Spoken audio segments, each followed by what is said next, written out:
Good morning and जय Hind student. Previous video lectures में हम लोग ने सोल्यूशन टॉपिक के बारे में पढ़ा था। उसके क्वेश्चंस, एक्सरसाइज के क्वेश्चंस, एलसी के क्वेश्चंस, ये सारा हम लोग ने डिस्कस किया ना। आज के वीडियो लेक्चर्स में हम लोग नया चैप्टर पढ़ेंगे, electrochemistry. Let's start electrochemistry. Okay, the electrochemistry word have two word. One is the electro and another is the chemistry. Electro का मतलब क्या होता है? Electricity, and chemistry means chemical change. यानी electrochemistry is the branch of physical chemistry which deals with the study of chemical change convert into electrical energy and electrical energy convert into chemical change। यानी इस chapter में हम लोग को पढ़ना क्या है कि इलेक्ट्रिसिटी के वजह से केमिकल चेंज और केमिकल चेंज होने के वजह से इलेक्ट्रिसिटी जनरेट करना। यानी इस चैप्टर को दो पार्ट में हम लोग डिवाइड कर देंगे। फर्स्ट पार्ट में electrical energy convert into chemical change and chemical change convert into electrical energy. Okay, तो पहले पार्ट में आप लोग देखेंगे क्या कि electrical energy convert into chemical change, और नेक्स्ट हाफ पार्ट में देखेंगे chemical change into electrical energy. ना, ये चैप्टर बोर्ड एग्जाम के लिए बहुत ज्यादा इंपॉर्टेंट है, क्योंकि इस चैप्टर में कोलराउज लॉ पढ़ना होगा, आप लोग को नर्स्ट इक्वेशन के बारे में पढ़ना होगा, और नर्स्ट इक्वेशन से 110% क्वेश्चन बोर्ड एग्जाम में पूछे जाते हैं 3 मार्क्स के। सो ये चैप्टर बोर्ड एग्जाम के पॉइंट ऑफ व्यू से बहुत ज्यादा इंपॉर्टेंट है। Let's start the electrochemistry. Again I am explaining the electrochemistry. Electrochemistry is the branch of physical chemistry which deals with the study of chemical change convert into electrical energy and electrical energy convert into chemical change. So student, इस chapter में जो हमारा पहला topic बनेगा वो क्या होगा? Electrochemical cell. Electrochemical cell, electrochemical cell, ये पॉइंट यानी इलेक्ट्रोकेमिकल सेल, यानी ये जो टॉपिक से 1 मार्क्स से क्वेश्चन पूछे गए थे बोर्ड एग्जाम में कि what is the electrochemical cell. ये एक बार क्वेश्चन आया हुआ है। सो स्टूडेंट, देखते क्या है इलेक्ट्रोकेमिकल सेल होता क्या है। सेल का मतलब क्या होता है? Cell means a device. So electrochemical cell क्या होता है? Electrochemical cell is a device which consist of two metallic rod deep into same or different electrolytes and electrical communication। यानी इलेक्ट्रोकेमिकल सेल एक ऐसा डिवाइस है जिसमें 2 मेटेलिक रॉड को deep करते हैं सेम या डिफरेंट इलेक्ट्रोलाइट सोल्यूशन में, एंड इलेक्ट्रिकल कम्युनिकेशन होता है, उसी को क्या बोलते हैं? Electrochemical cell. Again I am explaining, electrochemical cell is a device which consists of 2 metallic rod deep into same or different electrolytes and electrical communication. This is called as the electrochemical cell. Now, electrochemical cell are two types. Two types. First is the electrolyte cell. Electrolyte cell. And second is the galvanic cell or voltaic cell. Galvanic or voltaic cell. Voltaic cell. So student, 2 type के होते हैं electrochemical cell, electrolyte cell and galvanic और voltaic cell. What is the electrolyte cell? Electrolyte cell is an electrochemical cell which convert electrical energy into chemical change। यानी electrolyte cell करता क्या है? Electrical energy convert into chemical change. और ये process कैसा होता है? तो it is the non spontaneous process.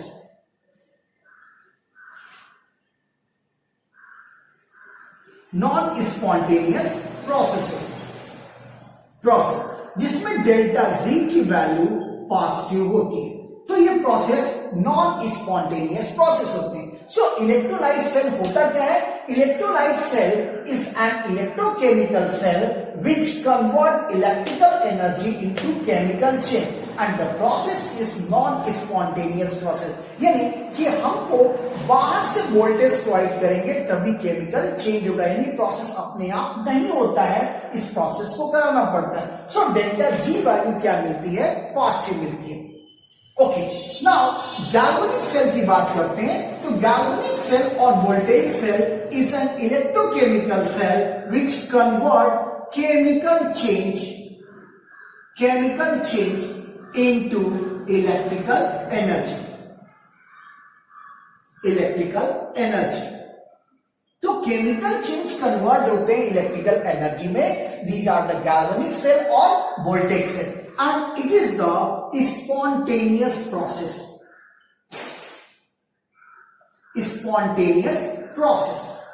Okay, so delta Z value is negative. तो स्पॉन्टेनियस प्रोसेस होता है, यानी केमिकल चेंज होगा तो इलेक्ट्रिसिटी जनरेट करेगी, और ये प्रोसेस अपने आप होता है, यानी स्पॉन्टेनियस प्रोसेस होते हैं जिसमें डेल्टा जी की वैल्यू निगेटिव होती है। So student, this is the electrochemical cell. अब इसी टॉपिक को हम लोग डिटेल में पढ़ेंगे और ये चैप्टर्स में हम लोग देखेंगे। So let's start the electrolysis, यानी पहले हम लोग पढ़ेंगे क्या? इलेक्ट्रोलाइट सेल के बारे में ही पढ़ेंगे। और तो स्टार्ट करते हैं simple topic electrolysis.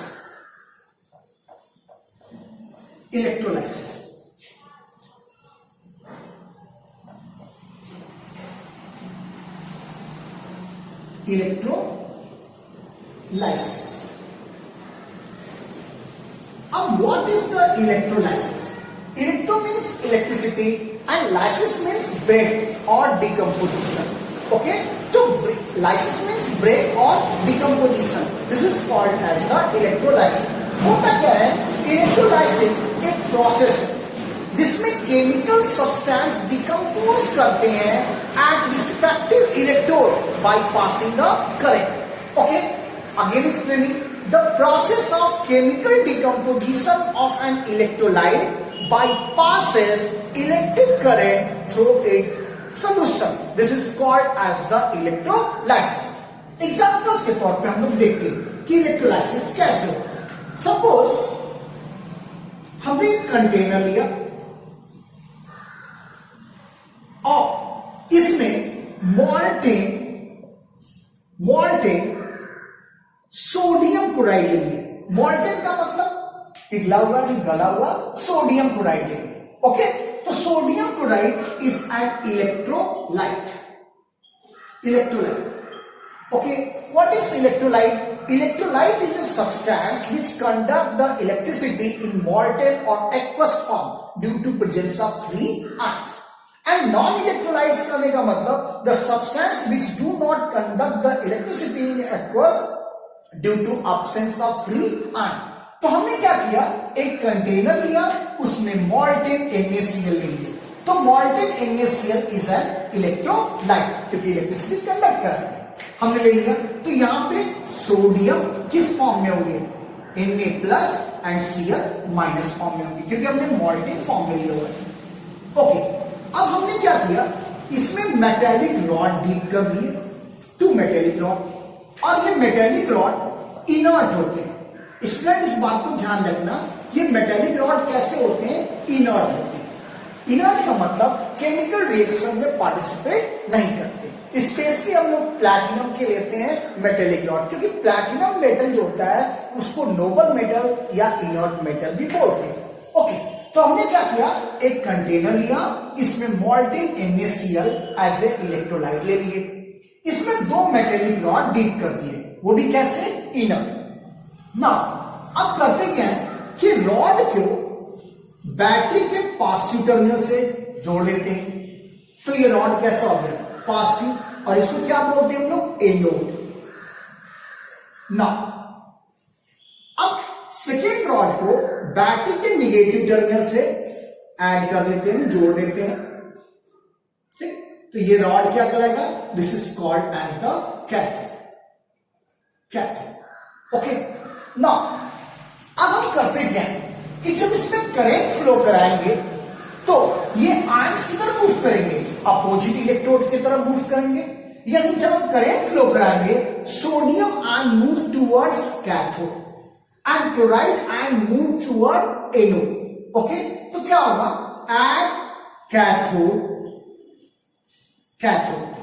Sodium ion except one electron, यानी सोडियम आयन कैथोड पे जाएगा, एक इलेक्ट्रॉन ले लेंगे और किसमें कन्वर्ट होंगे, सोडियम एटम फॉर्म में इस पे डिपोजिट हो गए, यानी इकट्ठा हो गए। नाउ एट एनोड, अब एनोड पे क्या होगा, क्लोराइड आयन मूव करेंगे एनोड पे, वन इलेक्ट्रॉन लूज कर दिए और क्लोरीन एटम के फॉर्म में यहां पे क्या हो गया, डिपोजिटेड हो गए। क्योंकि क्लोरीन मॉलिक्यूल्स फॉर्म में होता है तो two chloride ion, two electron loses and one molecule chlorine यहां पे डिपोजिट हो गया, यानी गैस बनकर निकल जाए। तो this process is called as the electrolysis. Again I am explaining electrolysis होता क्या, कि the process of chemical decomposition of an electrolyte bypasses electric current through its solution। यानी कि जब हम करंट फ्लो करा रहे हैं तो ये केमिकल सब्सटेंस डिकम्पोज हो जा रहे हैं किसके ऊपर, रॉड के ऊपर, और इसी प्रोसेस को क्या बोलते हैं हम लोग, इलेक्ट्रोलाइसिस बोलते हैं। नाउ स्टूडेंट, ये पॉइंट आपको क्लियर हो गया होगा कि electrolysis is a process of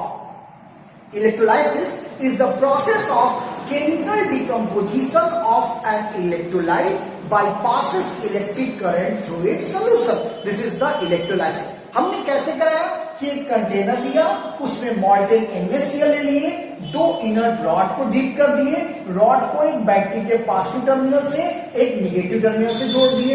अब जब करंट फ्लो कराएंगे तो दोनों आयंस अपोजिट इलेक्ट्रोड की तरफ मूव करेगा, यानी सोडियम आयन कैथोड की तरफ और क्लोराइड आयन एनोड की तरफ मूव करेंगे। लेकिन स्टूडेंट एक बात ध्यान रखना, अगर सपोज हमने मॉल्टेन NaCl की जगह पे हमने ले लिया एक्वस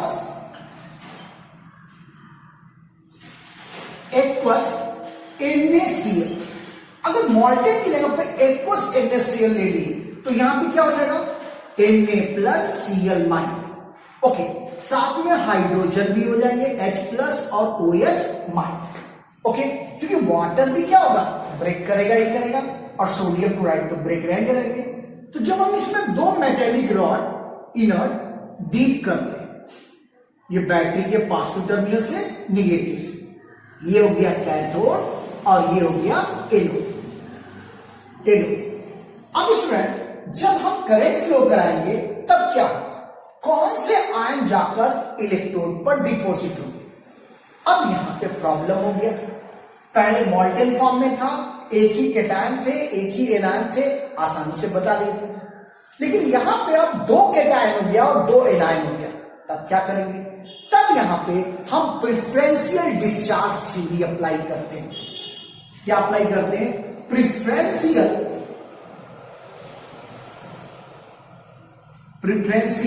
डिस्चार्ज थ्योरी अप्लाई करते हैं। प्रिफरेंशियल डिस्चार्ज थ्योरी होता क्या, if solution contain two or more ion, so those are deposited at electrode who have the lower discharge potential. फिर से सुन लीजिए कि अगर सॉल्यूशन में दो या दो से अधिक आयन है तो वही आयन जाकर इलेक्ट्रोड पर डिपॉजिट होगा जिसकी प्रिफरेंशियल डिस्चार्ज वैल्यू कम होगी, अब स्टूडेंट यहां पे पता लगाएंगे कि किसकी प्रिफरेंशियल डिस्चार्ज वैल्यू कम है और किसकी ज्यादा है। तो उसके लिए क्लास 11 में आप लोग ने पढ़ा था इलेक्ट्रोकेमिकल सीरीज पढ़े थे। तो चलो हम बात करते हैं इलेक्ट्रोकेमिकल सीरीज में। तो यहां पे हम लिखते हैं क्या कि डिस्चार्ज पोटेंशियल किस ऑर्डर में, इन डिक्रीजिंग ऑर्डर हम लोग कैटायन के लिए भी लेंगे और एनायन के लिए। तो हम लोग पढ़ेंगे प्रिफरेंशियल डिस्चार्ज थ्योरी। तो यहां पे देखो डिस्चार्ज पोटेंशियल। तो हम सीरीज लिखते हैं क्या, lithium, potassium, barium, strontium, calcium, sodium, magnesium, aluminium, manganese, zinc, chromium, iron, cadmium, cobalt, nickel, tin, lead, hydrogen, copper, mercury, silver, platinum, gold. तो this is the electrochemical series. Electrochemical series अब यहां पे जो value लिखे हैं वो किस order में लिखे हैं, डिक्रीजिंग ऑर्डर में। तो decreasing order of discharge potential value. Okay, अब स्टूडेंट यहां पे देखो कि सॉल्यूशन में दो आयन यानी दो केटायन प्रेजेंट है, एक तो सोडियम आयन और दूसरा हाइड्रोजन है। तो किसकी डिस्चार्ज पोटेंशियल वैल्यू कम है, तो सोडियम यहां पे है और हाइड्रोजन यहां पे है, यानी हाइड्रोजन का प्लेस सोडियम से नीचे, तो नीचे है तो इसकी डिस्चार्ज पोटेंशियल वैल्यू कम होगी। ओके, तो यहां पे कौन जाकर डिपोजिट होगा, हाइड्रोजन। कैथोड पे कौन जाएगा, हाइड्रोजन। उस पर अगर एनायंस की बात करते हैं, ये हो गया केटायन और ये हो गया एनायन। एनायन की अगर हम बात करते हैं तो एनायन में सल्फेट आयन की डिस्चार्ज पोटेंशियल वैल्यू ज्यादा होता है, उससे कम नाइट्रेट आयन, उससे कम हाइड्रोक्सिल आयन, उससे कम chloride, then bromide, then iodide. ठीक है, तो यहां पे देखो कि क्लोराइड आयन की डिस्चार्ज पोटेंशियल वैल्यू कम है, किससे, हाइड्रोक्सिल से। तो यहां पे कौन जाएगा, एनोड पे क्लोराइड आयन जाते हैं। So student, preferential discharge theory होता क्या है कि अगर सॉल्यूशन में दो या दो से अधिक आयन प्रेजेंट है तो वही आयन जाकर इलेक्ट्रोड पर डिपॉजिट होंगे जिसकी डिस्चार्ज पोटेंशियल वैल्यू कम होगी। ओके, तो डिस्चार्ज पोटेंशियल वैल्यू जिस आयन का कम होगा वही जाकर इलेक्ट्रोड पर डिपॉजिट होगा। तो यहां पे कौन जाएगा केटायन में, तो हाइड्रोजन की पोटेंशियल वैल्यू सोडियम से कम है तो कैथोड पे जाएंगे, और यहां पे क्लोराइड की वैल्यू कम है हाइड्रोक्सिल से, तो क्लोराइड आयन जाएगा। लेकिन एक बात नोट कर लेना, नोट में क्या होगा कि if mercury taken as a cathode, the discharge potential value of sodium ion is lower than the hydrogen ion। अगर कैथोड में आप मर्करी लेते हैं कि if mercury taken as cathode, the discharge potential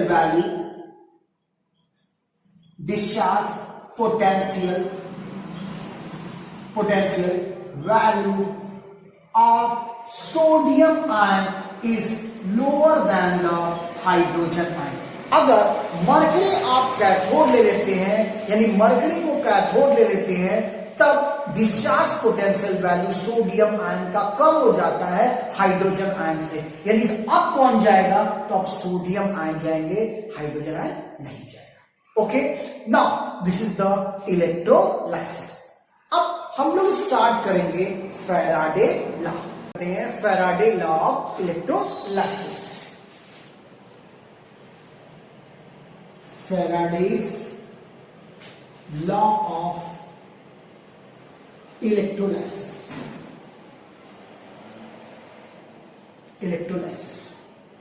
Now, in 1834, Faraday gave the relationship between the quantity of electric current passed through electrolyte and amount of substance deposited at electrode।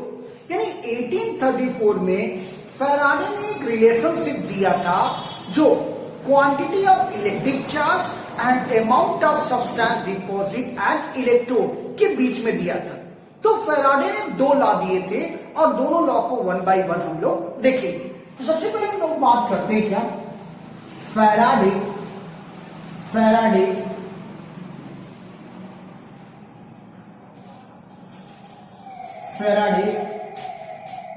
First law. Faraday first law. फिर हम लोग बात करेंगे Faraday second law. Student इस law को ध्यान से देखना, इंपॉर्टेंट है। और इलेक्ट्रोकेमिस्ट्री में एक टॉपिक दूसरे टॉपिक से लिंक है। अगर एक भी टॉपिक छूट गया तो दूसरा टॉपिक, यानी एक भी टॉपिक क्लियर नहीं हुआ दूसरा टॉपिक क्लियर नहीं हो पाएगा। सो स्टूडेंट ध्यान से इसको देखो। फैराडे फर्स्ट लॉ की बात करते हैं। तो when electric current pass through electrolyte, the amount of substance deposited is proportional to the quantity of electric charge pass through electrolyte. Okay, यानी यहां पे मैं बताता हूं क्या कि मान लेते हैं कि let the W gram of substance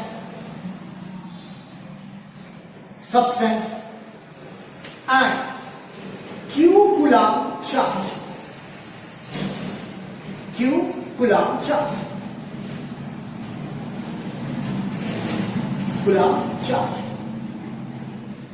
हमने मान लिया कि amount of substance is W and charge is Q, मान लिया।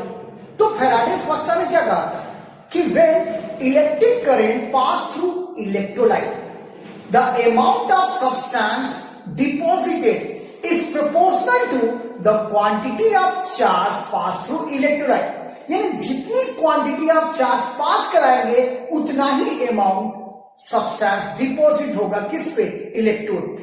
तो मान लिए कि W gram of substance, W को सब्सटेंस का मास मान लिए and Q is the Coulombic charge. तो रिलेशनशिप क्या हो जाएगा कि W डायरेक्टली प्रोपोर्शनल टू किसके, Q के। और यही फर्स्ट लॉ में कहा था कि the amount of substance deposited is proportional to quantity of charge pass through electrolyte.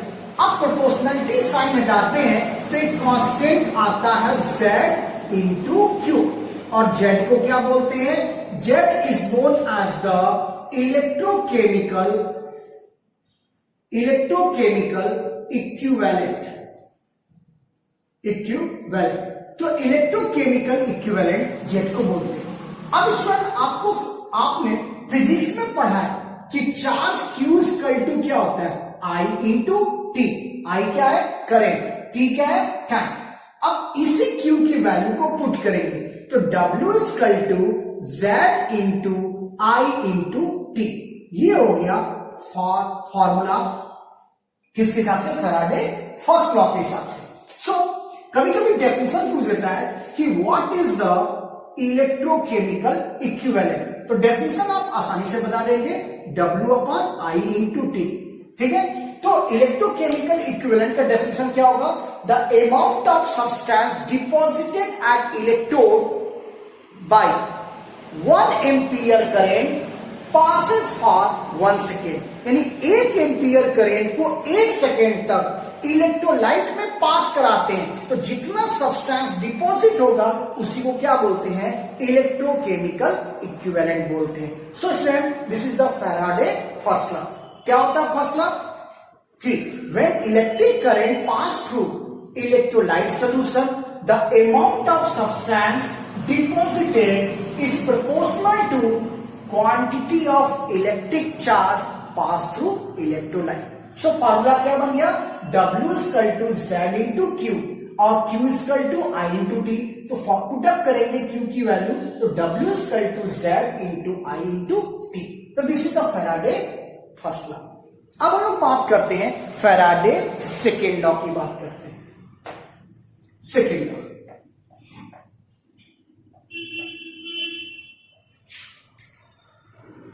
Faraday second law.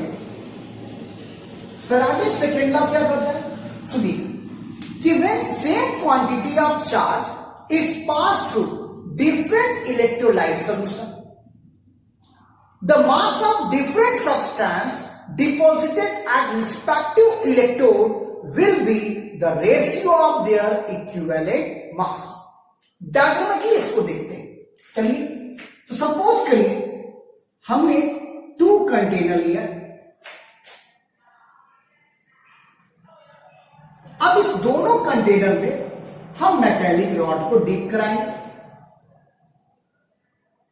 और इस कंटेनर में हमने लिया कॉपर सल्फेट और इसमें ले लिया सिल्वर नाइट्रेट। यानी हमने दो कंटेनर लिया, एक कंटेनर में कॉपर सल्फेट का इलेक्ट्रोलाइट ले लिया और दूसरे कंटेनर में सिल्वर नाइट्रेट का इलेक्ट्रोलाइट ले लिया।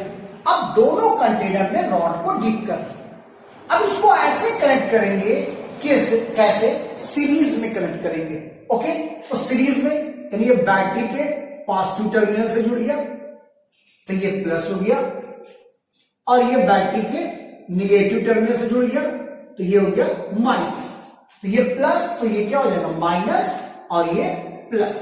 इसको भी हम कनेक्ट कर देंगे तो ये कनेक्शन कैसा हो गया, सीरीज में हो गया।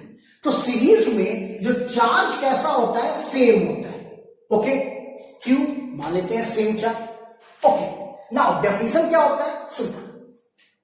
Faraday's second law, when same quantity of charge pass through different electrolytes, the mass of different substance deposited at respective electrode will be the ratio of their equivalent weight. This is known as the Faraday second law. तो क्या हो जाएगा कि mass of copper upon mass of silver equivalent mass of copper upon equivalent mass of silver, ये हो गया formula. और यही डेफिनेशन भी होते हैं फैराडे सेकेंड लॉ के। तो क्या कहलाते हैं फिर से कि when same quantity of charge pass through different electrolyte, the mass of different substance deposited at respective electrode will be the ratio of their equivalent mass या equivalent weight। Student, equivalent weight होता क्या है? तो equivalent weight या equivalent mass क्या होता है? अगर एटम की बात करते हैं तो एटॉमिक मास अपॉन वैलेंसी। जैसे हम एग्जांपल लेते हैं, कॉपर का इक्विवेलेंट वेट निकालना होता है, तो कॉपर का इक्विवेलेंट वेट निकालेंगे तो इक्विवेलेंट वेट ऑफ कॉपर का अगर निकालेंगे तो क्या हो जाएगा, कॉपर का एटॉमिक मास 63.5 और कॉपर की वैलेंसी कितनी हुई 2, इसे डिवाइड कर देंगे तो इक्विवेलेंट वेट निकल जाएगा। ओके, नाउ अब हम लोग बात करते हैं quantitative aspect of electrolysis.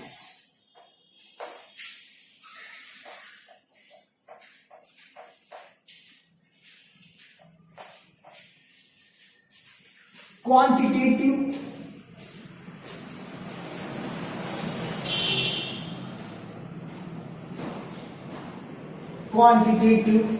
Aspect of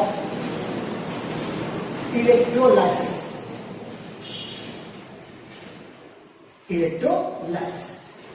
इस पॉइंट को स्टूडेंट ध्यान से समझना, क्वांटिटेटिव एस्पेक्ट ऑफ इलेक्ट्रोलाइसिस, इस पे क्वेश्चंस भी हैं, कभी कभी इस पे क्वेश्चंस पूछे भी जाते हैं, तो इस बात को ध्यान रखना। Okay, quantitative aspect of electrolysis. Suppose करो कि हमने मोल्टेन NaCl का इलेक्ट्रोलाइसिस किया। ओके, तो suppose electrolysis of molten NaCl का इलेक्ट्रोलाइसिस किया। मैंने डायग्राम पहले दिखा दिया है। सपोज करिए मोल्टेन NaCl है, इसमें दो इनर्ट इलेक्ट्रोड ले लिए, बैटरी के पॉजिटिव टर्मिनल से निगेटिव टर्मिनल। तो जब इलेक्ट्रोलाइसिस कराएंगे तो सोडियम मूव टू कैथोड और क्लोरीन मूव टू एनोड, यानी क्लोराइड एनोड की तरफ मूव करेंगे और सोडियम आयन की तरफ मूव करेंगे कैथोड की तरफ। इसी को इलेक्ट्रोलाइसिस बोलते हैं ना। अब सोडियम क्लोराइड का इलेक्ट्रोलाइसिस कर रहे हैं, ठीक है, तो क्या होगा कि एट कैथोड पर देखिए, कैथोड पे sodium ion move cathode, take 1 electron and convert into sodium atom. Okay, now at anode पे क्या हो रहा है, एनोड पे chloride ion move to anode lose one electron and convert into chlorine atom. ये हो रहा है। अब यहां पे ध्यान देना कि यहां पे one sodium ion convert into one sodium atom। तो एक सोडियम आयन से एक सोडियम एटम में कन्वर्ट होने पे कितने इलेक्ट्रॉन ले रहे हैं? तो 1 इलेक्ट्रॉन ले रहे हैं। कितना इलेक्ट्रॉन? 1 इलेक्ट्रॉन। तो अगर हम आपसे बात करते हैं कि 1 मोल सोडियम आयन सिर्फ 1 मोल सोडियम एटम में कन्वर्ट होने में कितने इलेक्ट्रॉन लेंगे? 1 मोल इलेक्ट्रॉन। तो 1 मोल इलेक्ट्रॉन। ध्यान देना कि एक सोडियम आयन से एक सोडियम एटम में कन्वर्ट होने में 1 इलेक्ट्रॉन ले रहे हैं। तो 1 मोल सोडियम आयन से 1 मोल सोडियम एटम में कितने मोल इलेक्ट्रॉन लेंगे? तो 1 मोल इलेक्ट्रॉन लेंगे। अब बात करते हैं क्लोरीन का। तो यहां पे देखो कि chlorine 1 chloride ion lose 1 electron और 1 क्लोरीन एटम में हो गया। क्योंकि क्लोरीन मॉलिक्यूल्स फॉर्म में होता है, Cl2 के फॉर्म में होते हैं, ठीक है। तो ये मॉलिक्यूल्स फॉर्म में है। तो कितने क्लोरीन चाहिए? 2 क्लोरीन आयन। तो कितने इलेक्ट्रॉन लूज करेगा? 2 इलेक्ट्रॉन और 1 मॉलिक्यूल्स में कन्वर्ट करेगा। यानी कि 2 chloride ion lose 2 electron and convert into 1 molecule. तो 1 मोल मॉलिक्यूल्स क्लोरीन में कन्वर्ट करना है, मॉलिक्यूल्स क्लोरीन में कन्वर्ट करना है। तो कितने क्लोराइड आयन चाहिए? 2 मोल्स। कितने इलेक्ट्रॉन चाहिए? 2 मोल्स इलेक्ट्रॉन। ओके, ये बात आप लोग को क्लियर हो गया होगा। अगर नहीं बनने के बाद फिर से मैं एग्जांपल दे सकता हूं। दूसरा, सपोज करो कि एल्युमिनियम आयन से एल्युमिनियम में कन्वर्ट होने में कितने इलेक्ट्रॉन चाहिए? 3 इलेक्ट्रॉन। ठीक। तो 1 मोल एल्युमिनियम आयन से 1 मोल एल्युमिनियम में कन्वर्ट होने में कितने इलेक्ट्रॉन चाहिए? तो 3 मोल इलेक्ट्रॉन। ओके, तो जितना इलेक्ट्रॉन होगा उसका मोल्स में हम लोग कर देंगे। ओके, अब ये क्यों हम लोग देख रहे हैं? क्योंकि हम लोग को फैराडे कांस्टेंट की वैल्यू फाइंड आउट करना है। तो आपको पता होगा कि चार्ज ऑफ 1 इलेक्ट्रॉन, तो 1 इलेक्ट्रॉन का चार्ज होता है 1.6021 10 टू द पावर -19 कूलम। ये चार्ज होता है ना।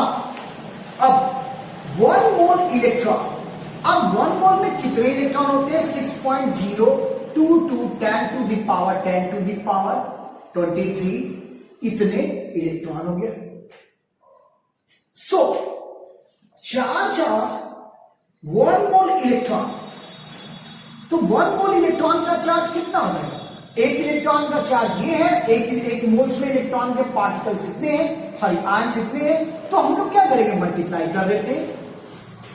2 1 10 to the power -19 into 6.022 10 to the power 20।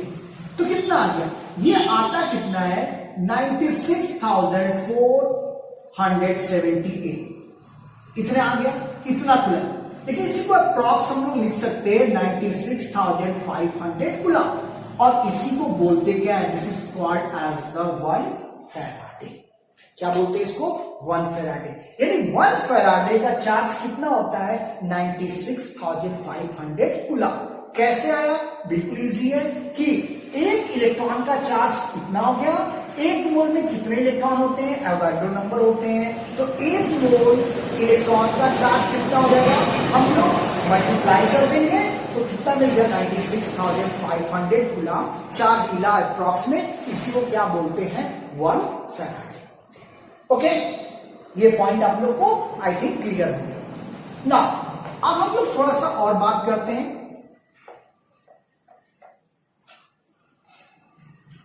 कि स्टूडेंट इसमें क्वेश्चंस कैसे पूछता है। क्वेश्चंस की बात करते हैं। सपोज करो कि आपसे कह दिया कि 1 मोल कॉपर आयन टू कॉपर में कन्वर्ट करने में कितना चार्ज लगेगा? कूलाम में भी आंसर दे सकते हैं, फैराडे में दे सकते हैं। तो बिल्कुल इजी है कि 1 कॉपर आयन से कॉपर में कितना इलेक्ट्रॉन लिया? 2 इलेक्ट्रॉन। तो 1 मोल से कितना हो जाएगा? कितना इलेक्ट्रॉन लेगा? 2 मोल्स लिया। और 1 मोल इलेक्ट्रॉन का चार्ज कितना होता है? 1 फैराडे। तो 2 मोल इलेक्ट्रॉन का चार्ज कितना हो जाएगा? 2 फैराडे। या अगर कूलाम में बताएंगे तो 2 इंटू 96,500 कूलाम, ये बता सकते हैं ना। अब हम लोग बात करते हैं कुछ फॉर्मूला। लिस्ट सपोज करिए कि 96,500 coulomb charge passes into electrolyte and 1 gram equivalent substance deposited. अगर 96,500 कूलाम चार्ज पास कराते हैं इलेक्ट्रोलाइट्स में, तो मान लेते हैं कि 1 ग्राम इक्विवेलेंट सब्सटेंस डिपॉजिट हो रहा है और तब अकॉर्डिंग टू फर्स्ट लॉ के हिसाब से क्या था कि W equal to Z into Q. आप पढ़ेंगे। अब 96,500 कूलाम चार्ज पास करा है, तो कितना सब्सटेंस डिपॉजिट हो रहा है? 1 ग्राम इक्विवेलेंट। तो मान लेते हैं W ग्राम की जगह पे इक्विवेलेंट वेट मान लेते हैं। तो Z इक्वल टू क्या हो जाएगा? E upon 96,500। अब इसी Z की वैल्यू को इस फॉर्मूला में पुट करेंगे तो W equal to Z into Q. देखिए आपने, तो Z की जगह पे E अपॉन 96,500 इंटू क्यू। तो W। इस फॉर्मूला से आप क्वेश्चंस को सॉल्व करेंगे। एनसीईआरटी एक्सरसाइज में इस फॉर्मूला पे क्वेश्चंस दिए गए हैं। ओके, कि how many charge obtain when 1 mole of substance reduce to this, या 1 moles of substance oxidize to this. तो इससे आप लोग क्वेश्चन सॉल्व कर सकते हैं। ओके, तो this is the quantitative aspect of electrolysis. Now अब हम लोग नेक्स्ट स्टार्ट करेंगे जो टॉपिक्स है वो conductance, specific conductivity, molar conductivity, coherence. Start the electrolytic conductance. Electrolytic conductance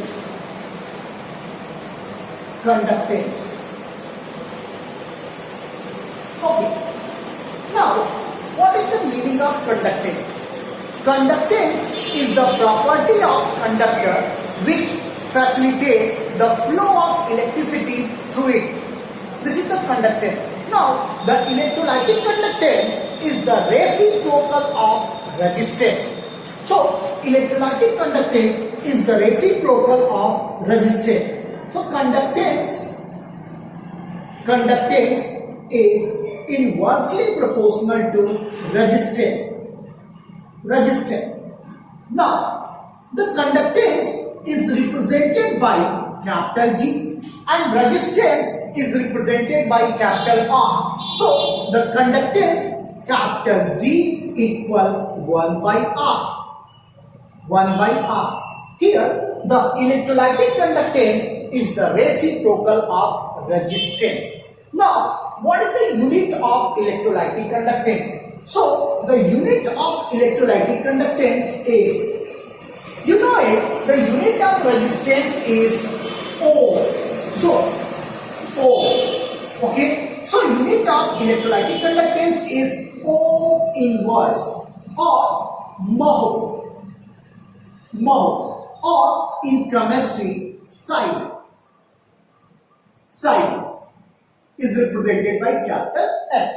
So listen again, electrolytic conductance. Conductance is the property of conductor which facilitate the flow of electricity through it. The electrolytic conductance is the reciprocal of resistance, that is the capital G equal 1 by R, and the unit of electrolytic conductance is Ohm inverse or mho or Siemens. So this is the electrolytic conductance. The next topic is specific conductance or conductivity. So specific conductance or conductivity. The specific conductance or conductivity is represented by kappa. This is called kappa. The specific conductance or conductivity is represented by kappa. What is the definition of specific conductance? The specific conductance is defined as the conductance of 1 centimeter cube of electrolyte solution is called as the specific conductance, and it is the reciprocal of specific resistance.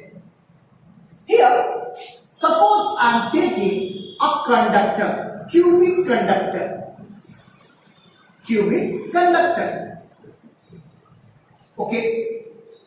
In cubic conductor, the length is 1 centimeter, breadth is 1 centimeter, and height is 1 centimeter.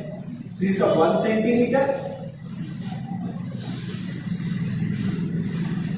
Okay, this is the 1 centimeter, and this is the 1 centimeter. So I am taking the 1 centimeter cubic conductor. Now, in conductor, taking electrolyte solution. In electrolyte solution, student, you know it, the electricity conducted by either electron or free ion. So in solid conductor, use free. Solid conductor, the current flowing by free electron. But electrolytic conductor, the current flow by free ion. So, this is the 1 centimeter cube of electrolyte conductor. I am taking the electrolyte solution. So, electrolyte solution contains ion, positive ion and negative ion. And these ions help to carry the electricity. So, definition क्या हो जाएगा? Specific conductance or conductivity is defined as the conductance of 1 centimeter cube of electrolyte solution. This is called as the specific conductance or conductivity. This specific conductance or conductivity is the reciprocal of specific resistance or resistivity. Now, suppose I am taking a wire. Here, the length is 1 centimeter. Sorry, taking length is L centimeter. And cross section area is A. You know it, the resistance of these wire is directly proportional to length of wire and inversely proportional to cross section area. Now, removing proportionality constant, got it, rho. Rho is the specific resistance into L by A. L. You know it, the specific conductance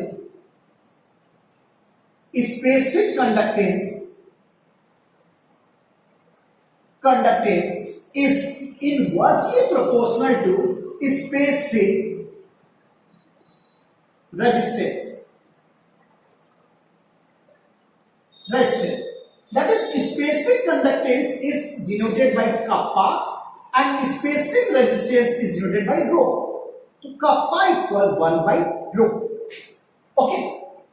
Now, in this formula, the rho is placed here side and R is placed here side. So 1 by rho equal 1 by R into L by A. You know it, the 1 by rho is kappa, 1 by R equal G, conductance, and L by A. That is, the specific conductance is equal to conductance into L by A is indicated cell constant. So here, specific conductance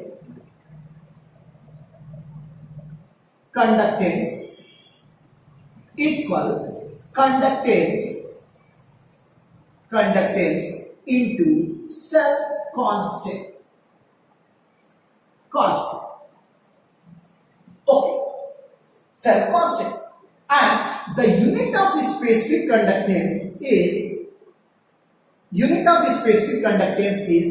Simon centimeter inverse. The unit is specific conductance is Simon centimeter inverse. Okay, these 2 points, electrolyte conductance and specific conductance. This point is very important for calculating the cold Rauscher. Okay, now the next point is molar conductance. Listen, one more thing noted on dilution, the specific conductance are decreasing due to decrease the number of ions per unit volume. Listen, on dilution, the specific conductance are decreasing. Why decreases? Due to decrease the number of ions per unit volume. Suppose this is the container, okay, and here the 100 ml of electrolyte solution. In 100 ml electrolyte solution, suppose I am taking the number of ions is 50 ions. Okay, in 100 ml the number of ions is 50. Now on dilution the volume will be increasing but number of ions is same. So according to per unit volume the number of ions is decreasing. Okay, this point is noted that on dilution the specific conductance are decreases due to decrease the number of ions per unit volume. Okay. Now the next topic is molar conductance.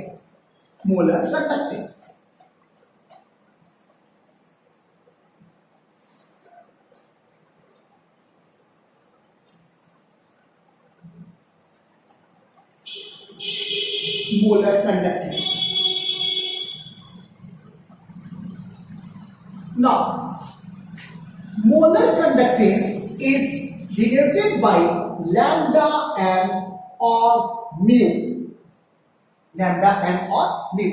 What is the molar conductance? Molar conductance is defined as the conductance of all ion produced by ionization of 1 gram moles of electrolyte in solution. Again I am explaining.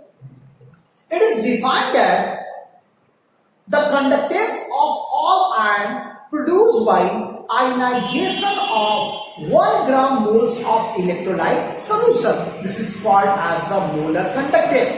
The molar conductance is indicated by lambda m or mu. Now, what about the formula? So, molar conductance lambda m equal kappa into V. You know in the kappa is the specific conductance or conductivity and V is the volume of solution. So, V is the volume of solution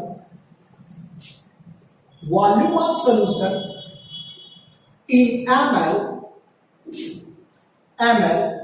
containing 1 gram mole of electrolyte.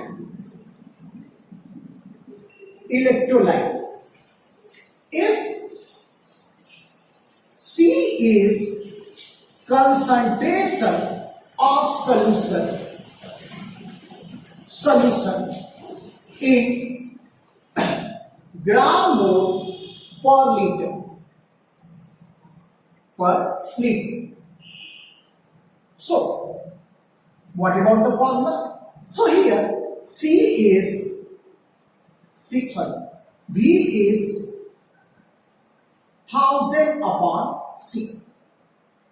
1000 upon C. C is the concentration, taking in molarity form.